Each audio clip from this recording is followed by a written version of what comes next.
ممكن ما تمشيش. وهفضل ليه؟ انت مش شايف احنا بنتخانق ازاي طول الوقت؟ طب ما نتخانق، فين المشكله؟ انا مش شايف اي مشكله خالص. انا من ساعه ما عرفتك واحنا بنتخانق اساسا، بس ما بنمشيش يا شهد، عشان لما بيحصل بينا مشكله بنحلها. مش ده اللي بيحصل كل مره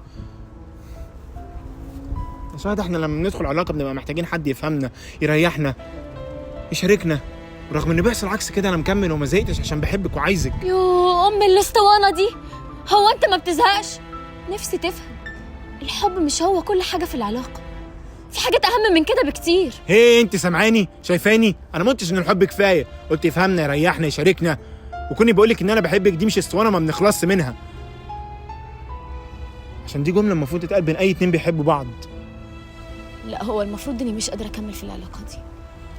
نفسي ارتاح شويه، اراجع نفسي، اخد بريك.